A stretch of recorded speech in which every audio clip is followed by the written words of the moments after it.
Bonjour amis canadiens, nous sommes ici aujourd'hui pour vous parler de la semaine d'action bénévole qui s'approche à grands pas et nous souhaitons pouvoir partager rapidement avec vous nos connaissances sur les médias et sur la façon dont ils peuvent vous aider à brosser le portrait des bénévoles de votre communauté. Cette présentation a été préparée par Karen Lynch, directrice administrative de Bénévoles Alberta et membre du conseil d'administration de Bénévoles Canada, avec la contribution spéciale de Lee Rose de Charity Village qui travaille du côté des médias. À présent, passons à la présentation.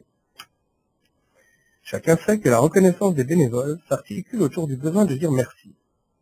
À l'occasion de la semaine de l'action bénévole, nous saisissons l'occasion de dire merci à des millions de Canadiens qui font de notre pays un lieu où il fait bon vivre tous les jours. Un endroit reconnu partout au monde pour son engagement communautaire qui fait une énorme différence dans notre qualité de vie. Au cours de la semaine de l'action bénévole, nous nous efforçons de remercier les bénévoles. Mais devrions-nous limiter cette reconnaissance à cette seule semaine? La réponse est non. Nous devrions le faire en tout temps. Chacun sait que la reconnaissance des bénévoles s'articule autour du besoin de dire merci. À l'occasion de la semaine de l'action bénévole, nous saisissons l'occasion de dire merci à des millions de Canadiens qui font de notre pays un lieu où il fait bon vivre tous les jours. Un endroit reconnu partout au monde pour son engagement communautaire qui fait une différence énorme dans notre qualité de vie. Au cours de la semaine de l'action bénévole, nous nous efforcions de remercier les bénévoles. Mais devrions-nous limiter cette reconnaissance à cette seule semaine? La réponse est non. Nous devrions le faire en tout temps. Mais nous sommes en mesure d'attirer l'attention de la nation sur le bénévolat durant la semaine de l'action bénévole. Il est essentiel que tous les décideurs de la société reconnaissent l'importance des bénévoles. Trop souvent, nous entendons parler du bénévolat dans des termes tels que « Oh oui, c'est très bien le bénévolat », un peu dans le même esprit que les discussions sur la maternité ou la tarte aux pommes. Pourtant, au XXIe siècle, il est nécessaire d'adopter une approche intégrée des ressources humaines en prêtant attention à toutes les ressources, rémunérées ou non. Cette approche est essentielle pour faire progresser votre mission et rehausser l'importance de la semaine de l'action bénévole. La présentation d'aujourd'hui comportera 6 volets. Comprendre les médias, concevoir votre message, traiter avec les journalistes, établir des relations couronnées de succès. Nous verrons ensuite quelques conseils de présentation et enfin, nous parlerons des techniques d'interview. Quelques remarques à propos des médias. Si vous n'avez pas rencontré de journalistes dernièrement, vous n'en savez peut-être pas beaucoup à leur sujet. Mais ils ont certainement changé depuis l'époque où nous les imaginions réunis dans une salle de presse bondée. De nos jours, les journalistes sont des conteurs curieux, intéressés par le monde qui les entoure. Ils sont à la recherche de la vérité et éprouvent un besoin inné de connaître les faits. Ils sont humains et font parfois des erreurs. Mais rappelez-vous que si le secteur communautaire ne prête pas particulièrement attention aux emplois de 9 à 5, les gens des médias ont une vie en dehors du travail. Il est important également de comprendre leurs échéanciers et ce qui les motive. Mais il est essentiel de savoir qu'il ne faut pas communiquer avec l'équipe du bulletin de 18h 5 minutes avant l'heure des nouvelles, en s'attendant à ce qu'elle vous accorde son attention. Le secteur est fortement régenté par les échéances. Nous avons eu l'occasion de nous asseoir avec l'équipe du conseil consultatif communautaire d'un grand journal, et d'avoir un bel aperçu de leur façon d'obtenir l'information et de la communiquer en cette époque de regroupement du marché des médias. En d'autres mots, autrefois, la radio appartenait à un propriétaire et le journal à un autre. Mais les temps ont changé. Avec une petite concentration de propriétaires, l'information est partagée entre 3 principaux supports de communication. Et bien sûr, il ne faut pas oublier les médias sociaux. Ce qui caractérise la nouvelle est l'utilisation du modèle de la pyramide inversée. Les détails importants sont résumés en début de reportage.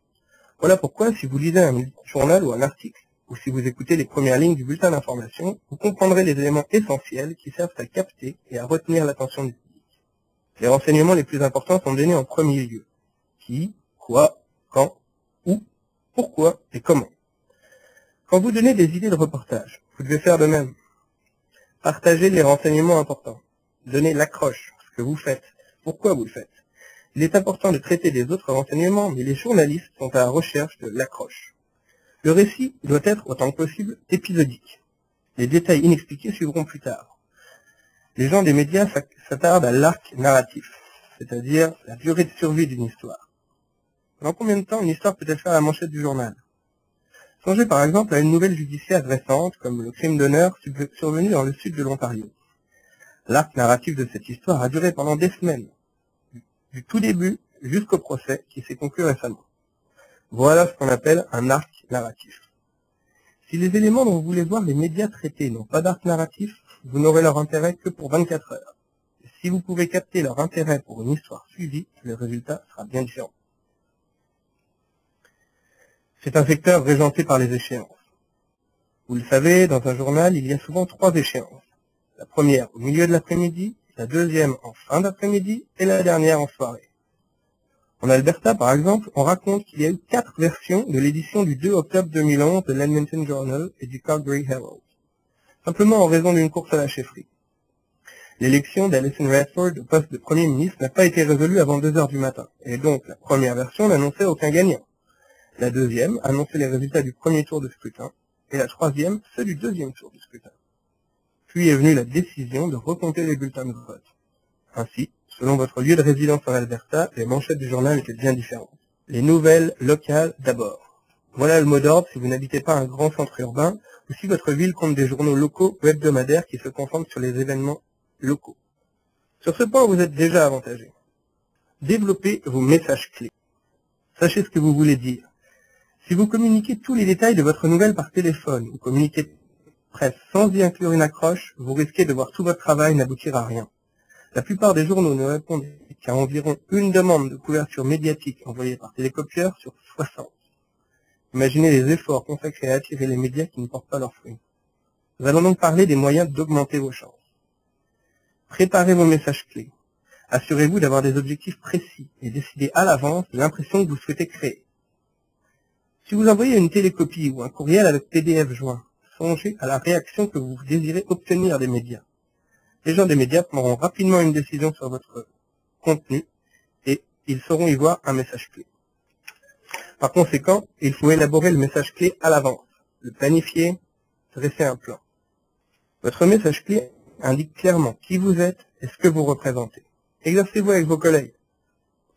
Jetez un coup d'œil au magazine O, par exemple, et à la manière dont les rédacteurs résument leur message pour vous donner envie de lire un article. Songez à ce genre de format simple lorsque vous cherchez à capter l'attention des médias. Exprimez une valeur et des avantages à votre public. Aidez-lui à répondre à la question « En quoi ça me regarde ?» Démontrez votre souci et assurez-vous d'aborder tous les détails dont les médias ont besoin. Utilisez un vocabulaire concis et clair. Expliquez la signification des abréviations. Si vous traitez d'un sujet très compliqué, par exemple, votre organisme à but non lucratif s'occupe de causes environnementales et certains termes ne font pas partie du vocabulaire commun, alors prenez le temps de trouver des termes de tous les jours ou d'expliquer la signification des termes compliqués. Dans le sujet qui nous intéresse, demandez-vous pourquoi la reconnaissance des bénévoles est importante et pertinente. Pourquoi le public devrait se soucier de savoir que vous soulignez la valeur des bénévoles durant la semaine de l'action bénévole. Quels sont les effets du bénévolat dans la vraie vie? Ne vous contentez pas d'annoncer simplement qu'il y a 1,2 million de bénévoles au Canada. Ramenez votre message à son impact auprès d'une personne de la collectivité ou au niveau de portée couvert par le média visé. Pourquoi une personne ordinaire devrait prêter attention à ce que vous essayez de communiquer? Voici une occasion pour vous de démontrer aux médias que les gens les écoutent et sont attentifs à leur message. Quel est l'objectif et qui sera le public cible? Quels sont les avantages et qu'est-ce qui sera accompli? Parlez-en à votre entourage afin d'être précis et de bien articuler votre message.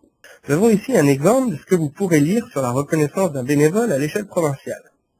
La nouvelle raconte en gros des années de bénévolat, le nombre d'années, le type de bénévolat, la raison pour laquelle la personne a reçu un prix. Ceci est un exemple de nouvelle à partager par communiqué de presse en ce qui a trait à ce que les médias et le public ont besoin de savoir.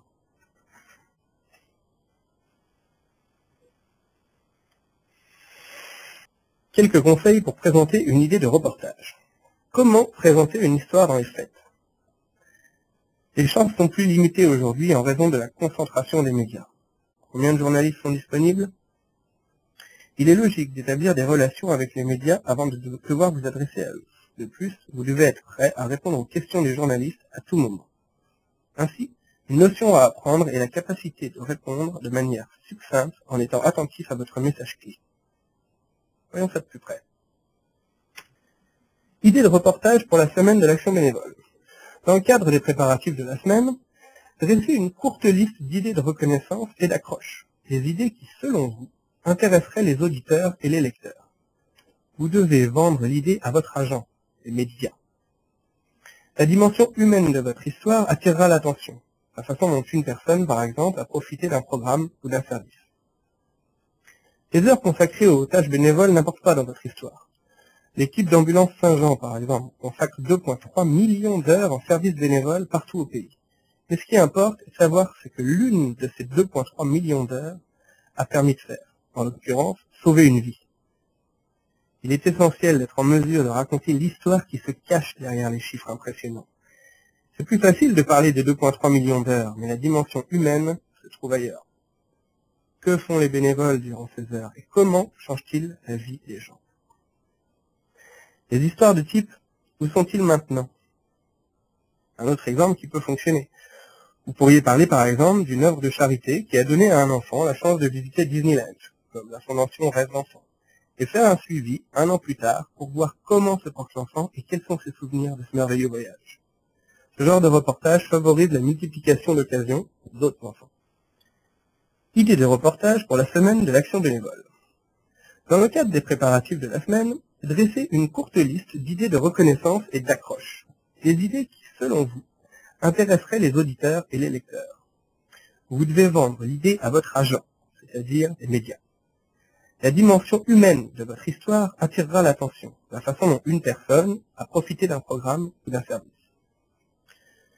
Les heures consacrées aux tâches bénévoles n'importent pas vraiment dans votre histoire. L'équipe d'ambulance Saint-Jean, par exemple, consacre 2,3 millions d'heures en service bénévole partout au pays. Mais ce qui importe est de savoir ce que l'une de ces 2,3 millions d'heures a permis de sauver une vie. Il est essentiel d'être en mesure de raconter l'histoire qui se cache derrière les chiffres impressionnants. C'est plus facile de parler des 2,3 millions d'heures, mais la dimension humaine se trouve ailleurs. Que font les bénévoles durant ces heures et comment changent-ils la vie des gens? Des histoires de type « Où sont-ils maintenant ?» Vous pourriez parler par exemple d'une œuvre de charité qui a donné à un enfant la chance de visiter Disneyland, comme la fondation Rêve d'enfant, et faire un suivi un an plus tard pour voir comment se porte l'enfant et quels sont ses souvenirs de ce merveilleux voyage. Ce genre de reportage favorise la multiplication d'occasions pour d'autres enfants. Le bénévolat familial offre une belle possibilité de séance photo. Le bénévolat mobilise toute la communauté. Faites la comparaison avec la bonne vieille construction de granges d'antan. Par exemple, voici ce qui arrive quand Habitat pour l'Humanité construit une maison et offre une unité de logement mobile à une mère et à ses 4 enfants ayant perdu leur maison dans un incendie. Ce genre d'histoire arrive toujours à toucher les gens droit au cœur. Les séances photos. La remise d'un chèque ne constitue pas une belle occasion de séance photo, ni la coupure d'un ruban. Les photojournalistes veulent prendre des clichés dans le feu de l'action et évoquer chez le lecteur ou le téléspectateur une émotion qui va au-delà de votre histoire. Joignez une photo qui rend votre histoire plus fascinante. La plupart des journalistes ne sont plus intéressés par les coupures de ruban. Enfin, l'engagement réciproque. Les gens voient les bénévoles comme des personnes altruistes qui font tout pour leur collectivité. Mais en vérité, les témoignages indiquent que les bénévoles retirent quelque chose de leur expérience, de la même façon que l'organisme en profite. Parlez de ce que les gens y gagnent, et pas seulement du point de vue du bien qu'ils sèment dans la collectivité, mais des avantages réels du bénévolat. Une plus vaste expérience, une façon d'étoffer son curriculum vitae pour des jeunes, et des compétences à offrir à une organisation. Il m'est possible d'occuper mon poste actuel en raison de tout ce que j'ai appris au cours de mes années de bénévolat, et pas seulement en raison de ma formation scolaire. Et nous pensons que nous ne parlons pas suffisamment de ces avantages liés au bénévolat.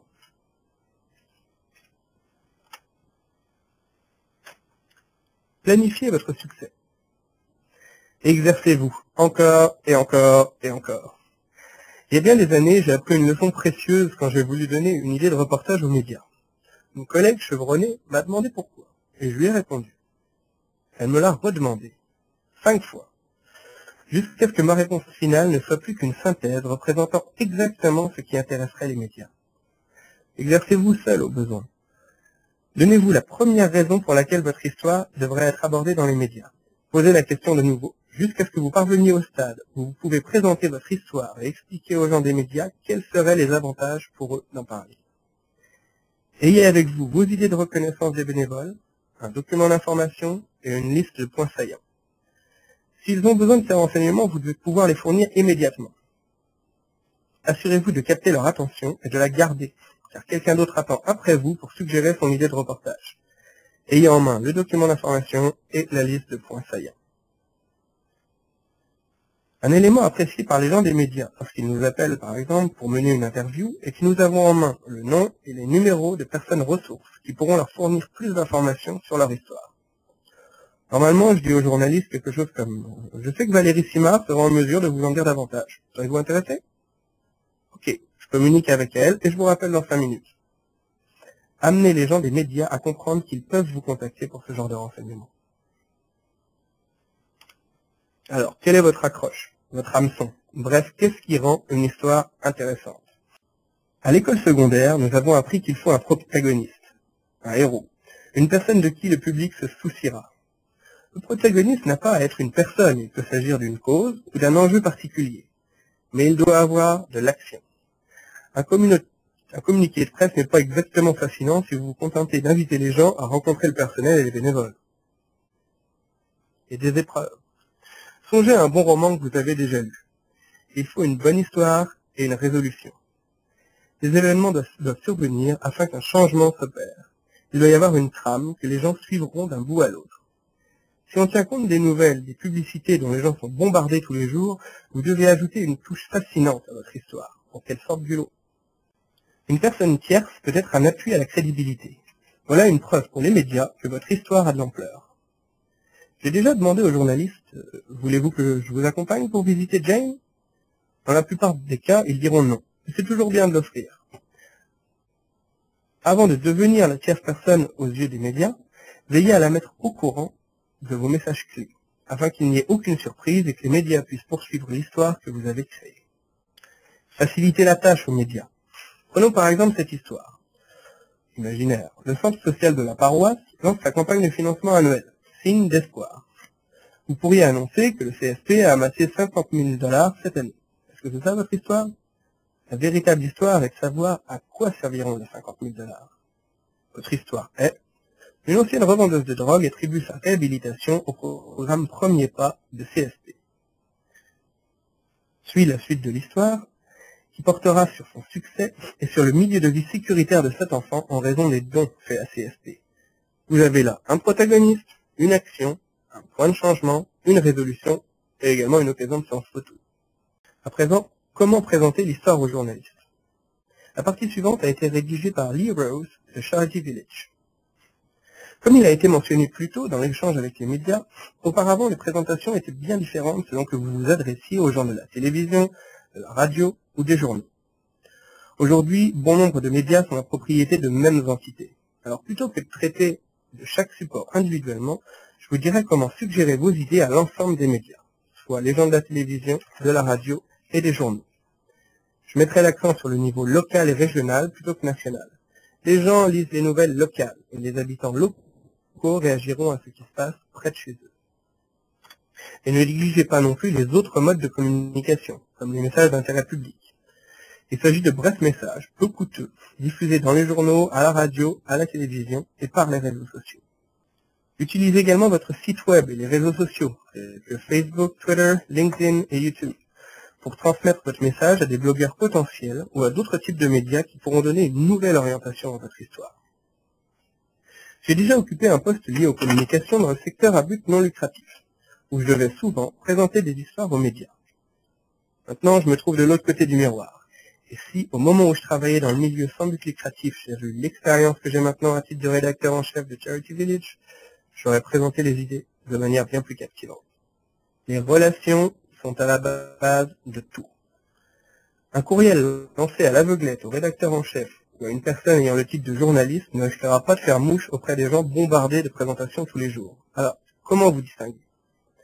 Il est très important de prendre le temps d'établir des relations avec les rédacteurs en chef, les journalistes et les producteurs.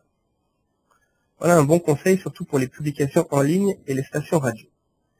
Par exemple, chez Charity Village, les rédacteurs en chef trouvent souvent des histoires à écrire.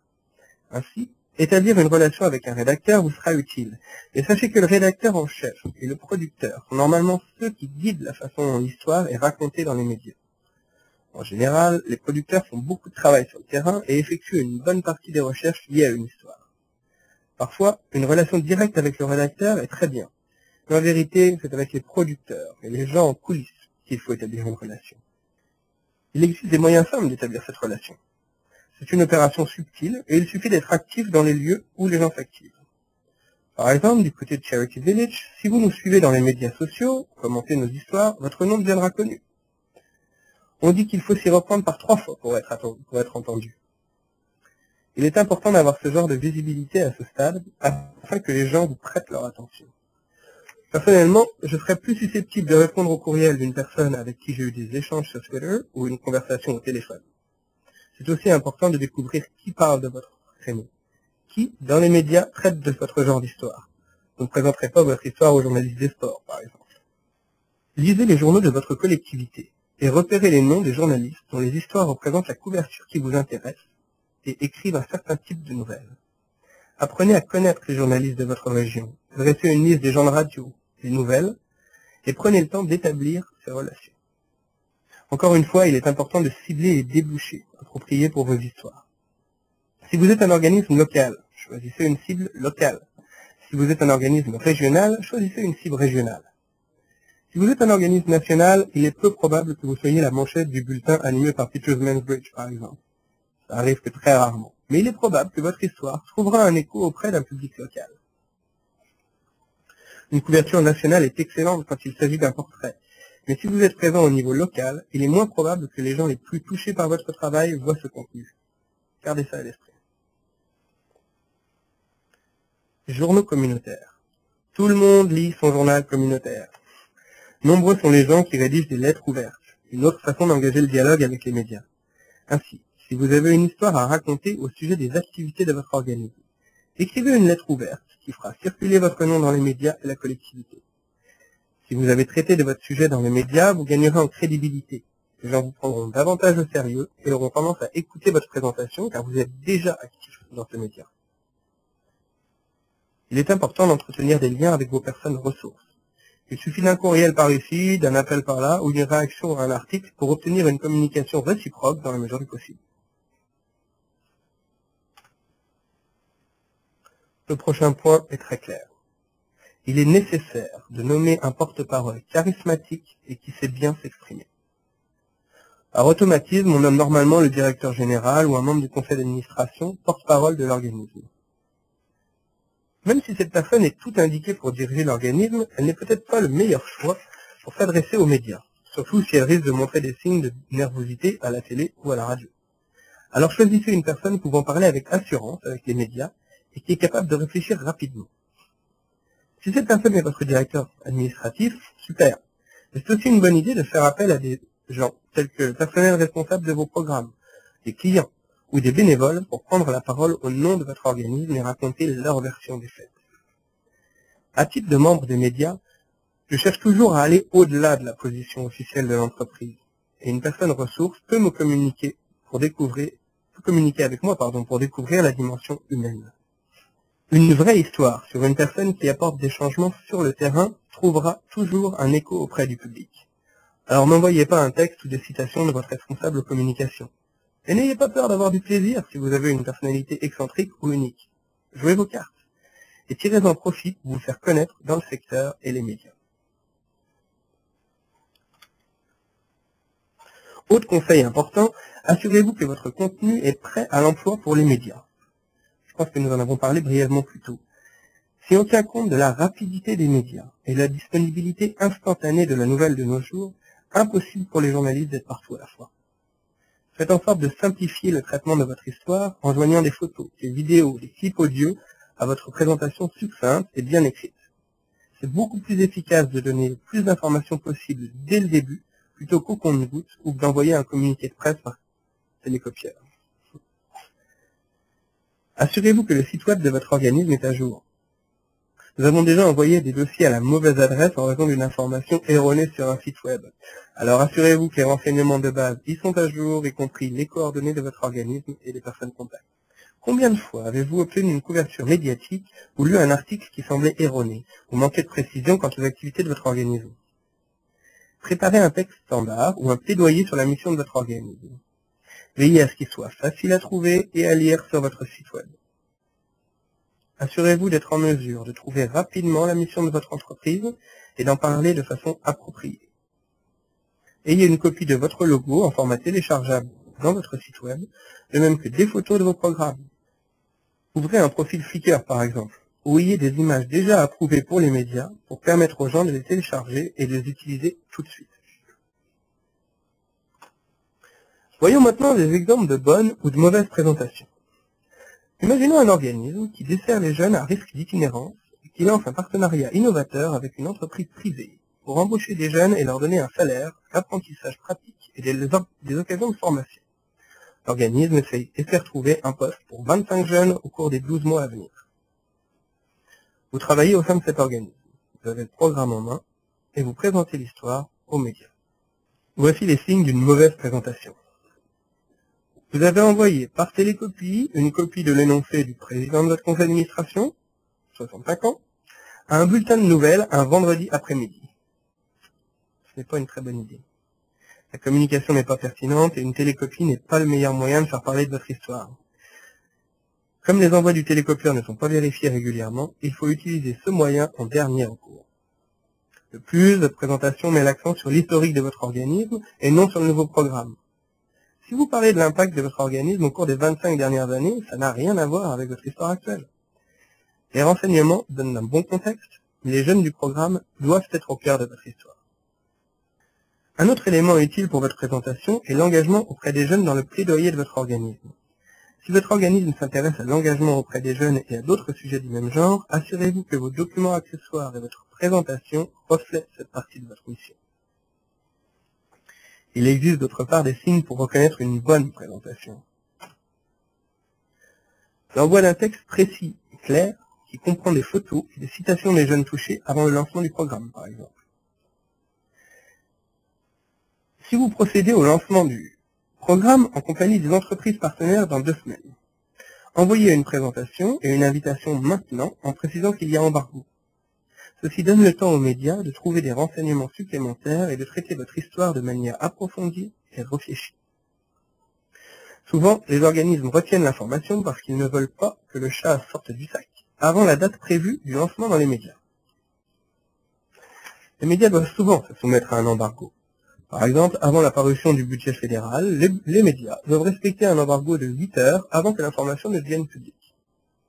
Durant l'embargo, ils peuvent réfléchir à l'histoire et préparer un reportage génial qui illustrera votre travail. Ainsi, si vous avez une belle histoire, vous pouvez la transmettre sous embargo, et les médias n'en parleront pas avant une certaine date. Un autre point est de prévoir un suivi 2 à 3 jours avant le lancement, pour fournir des renseignements additionnels, comme le lieu du lancement par exemple, où vous attendrez les gens des médias. Dans le cas d'un partenariat avec une entreprise, ne négligez pas les médias traditionnels comme la presse écrite, la radio et la télévision. Si vous tirez profit de ce partenaire, il est fort possible que celui-ci dispose d'une équipe de relations presse qui a ce genre de portée dans la collectivité et les médias qui pourra servir votre histoire. N'oubliez pas qu'il s'agit aussi de l'histoire de votre partenaire. D'autres points simples et évidents, des liens vers le site web de votre organisation et vos profils dans les réseaux sociaux, vous parlez déjà de votre histoire.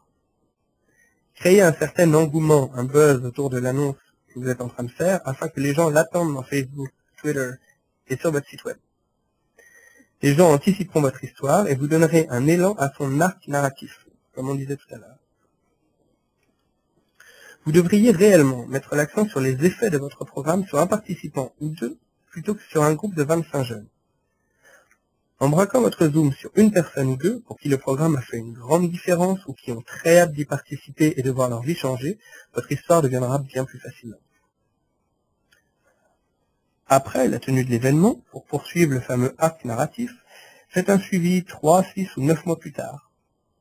Nous avons fait un lancement, voici le programme, voici où nous en sommes 6 mois plus tard, quel en est l'impact et comment se débrouillent les jeunes dont vous aviez parlé 6 mois plus tôt. Nous pensons qu'il est important de prendre le temps de conclure cette histoire, car elle laissera ainsi sa marque dans le cœur des gens au fil du temps. Parlons à présent des interviews, du point de vue de l'organisme. Cette partie a été rédigée par Karen Lynch. Directive générale en matière d'interview avec les médias. Voici quelques mesures à prendre dans votre organisme pour être prêt à tirer profit de tout ce que vous venez d'apprendre. N'oubliez pas les questions essentielles. Ayez en main les réponses et exercez-vous encore et encore et encore. Qui participe? Qui est touché? Qu'est-ce qui est arrivé? Quand est-ce arrivé? Où est-ce arrivé? Pourquoi est-ce arrivé? Quelle était la cause? Cette dernière question est parfois difficile à cerner rapidement. Essayez d'y apporter une réponse. Enfin, comment est-ce arrivé? Un conseiller avec lequel nous travaillons de temps à autre nous dit souvent « Tu t'écartes toujours du chemin ». En gros, ça signifie que je m'éloigne du message clé. Alors, nous revenons plusieurs fois aux questions essentielles parce que lors d'une interview à la télévision ou de la présentation d'une histoire à la radio, votre message doit être clair et vous ne devez pas vous écarter du sujet. Conseils généraux. Voici quelques éléments que les médias présentent dans une présentation générale. Il est important d'éviter le désordre. Ne présumez jamais que votre communiqué de presse a été reçu.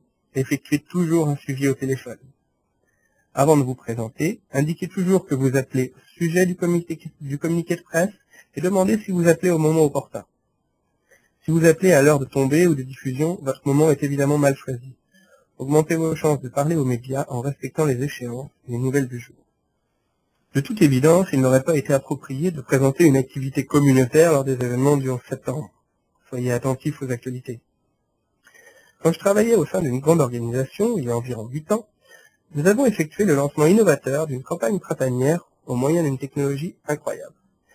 Malheureusement, il y a eu le jour J un déversement important de pétrole, alors nous n'avons eu aucune couverture médiatique.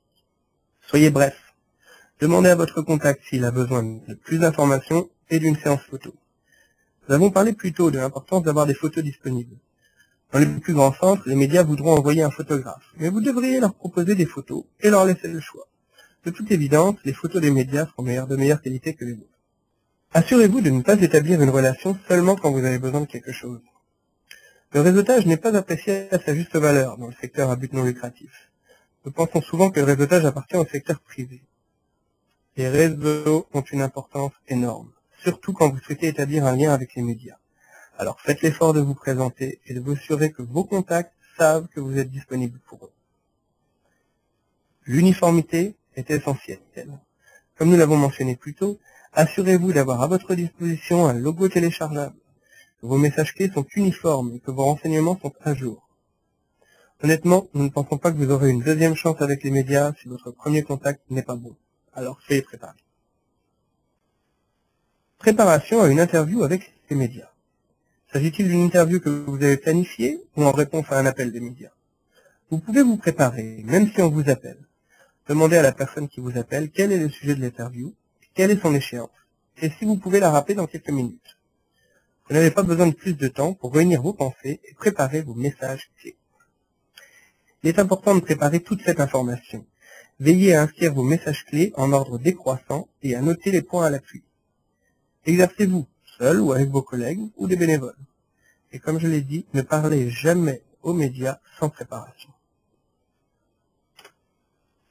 De nouveau, évitez le jargon d'initié et les acronymes. Dans notre secteur, nous employons souvent des acronymes. La trousse d'orientation que nous distribuons aux membres de notre conseil d'administration comporte une liste d'acronymes de 2 pages. Évitez les termes techniques. Ne répétez pas les énoncés négatifs. Le moment est mal choisi de critiquer un autre organisme ou une personne. Ce n'est pas la façon de faire si vous voulez atteindre la cible, comme nous en avons parlé plus tôt. Assurez-vous d'avoir un protagoniste et un arc narratif. Soyez prêt à parler du changement opéré en raison de l'histoire dans cette interview. Autre élément d'importance, la notion de off ou en confidence n'existe pas avec les médias, à moins que le journaliste soit votre meilleur ami. Et nous devons dire que nous n'avons jamais cru que les propos pouvaient être partagés en confidence lors d'une interview. Gardez ça à l'esprit. Les relations avec les médias font partie intégrante de vos communications, de vos outils de relations publiques. Voilà pourquoi vous devez établir dès maintenant, avant d'avoir à y faire appel, des relations de qualité avec les gens que vous souhaitez atteindre par votre histoire et avec ceux qui la partageront. Au début de ce séminaire en ligne, nous avons annoncé les sujets que nous allions aborder lors de ce bref aperçu. Les présentations plus étoffées sont disponibles sur le site web de Bénévoles Canada et de Bénévoles Alberta. Ils peuvent vous être d'une grande assistance. Même si Bénévoles Canada ne peut pas rédiger vos communiqués de presse pour vous, l'organisme peut vous offrir ce genre d'occasion pour vous préparer à la semaine d'action bénévole. Pour résumer ce dont nous avons parlé aujourd'hui, l'important est de fixer vos objectifs par rapport à une interview avec les médias. Prenez le temps d'établir des relations pour ne pas vous bousculer à la dernière minute et savoir à qui parler. Assurez-vous d'avoir des idées dignes d'une couverture médiatique. La remise d'un chèque ou la coupure d'un ruban ne sont pas exactement un sujet de manchette. Voyez les choses selon votre perspective. Quel genre de reportage aimeriez-vous lire ou regarder? Qu'est-ce qui retiendrait votre attention parmi cette multitude de demandes? Assurez-vous d'avoir un tiers pour renforcer l'intérêt et démontrer une certaine ampleur. Essayez dans la mesure du possible de créer un engouement pour les événements spéciaux. Assurez-vous de bien faire les choses. Si vous invitez les médias à un événement, nommez une personne pour les accueillir et leur fournir l'information dont ils ont besoin. Afin d'obtenir une couverture médiatique pour votre événement, respectez toujours les échéances des médias. Préparez votre message clé, votre plan et des questions. Et exercez-vous verbalement pour repérer les lacunes dans votre connaissance. Il existe des techniques d'interview éprouvées. Renseignez-vous. En conclusion, il est important d'apprendre à gérer les médias et à communiquer avec eux. Merci de nous avoir accordé votre attention. Merci à Bénévoles Canada pour avoir initié cette série de présentations. Et bien sûr, merci à notre commanditaire, le groupe Investors. Et bonne semaine de l'action bénévole à tous.